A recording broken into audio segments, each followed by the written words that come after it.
Circumcision, the Old Testament distinguished between physical and spiritual circumcision, between the circumcision of the foreskin and the heart.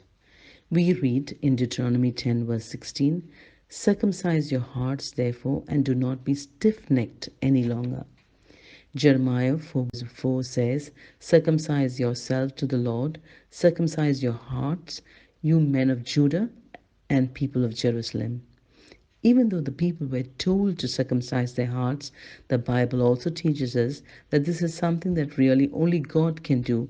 And so we read in Deuteronomy 30, verse 6, "The Lord your God will circumcise your hearts and the hearts of your descendants, so that you may love him with all your heart and with all your soul and live."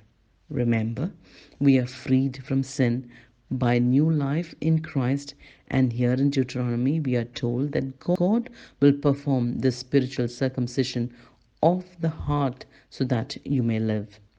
Sin brings death, but the spiritual circumcision from God brings life. And so physical circumcision was only a sign of a deep reality. Without circumcision of the heart, physical circumcision has no value. In Romans 2, verse 8 and 9, Paul writes, "A man is not a Jew if he is only one outwardly, nor is circumcision merely outward and physical. No, a man is a Jew if he is not inwardly, and circumcision is circumcision of the heart by the Spirit, not by the written code."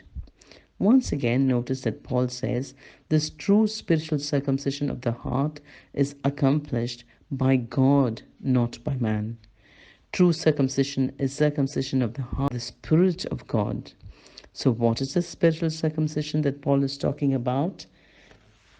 In Colossians 2, verse 11, it says, "In him you were circumcised in the putting of the sinful nature, in putting off of the sinful nature, not with the circumcision done by the hands of men, but the circumcision done by Christ." So what is this spiritual circumcision? Not putting off the foreskin, but rather putting off the sinful nature. And how is this circumcision accomplished? Not with the circumcision done by hands of men, but the circumcision done by Christ. We are all born with the sinful nature that makes us desire sin and makes us slave to sin. But in Christ, you have been set free. The sinful nature has been cut off. Christ's death on the cross overcame the power of sin in our lives. This was a spiritual circumcision, not done by the hands of men. Todd still says about this verse, the only hands involved here were the hands of God's Son nailed to a crossbeam. So spiritual circumcision means that through the power of the cross, your sinful nature has been cut off and you no longer have to sin. You have been given a new spiritual nature that seeks after God and desires true righteousness and holiness. That requires discipline.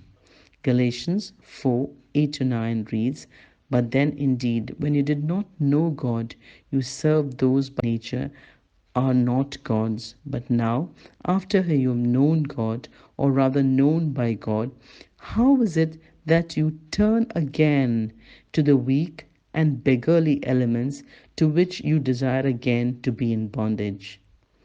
Let's be watchful, alert, be blessed.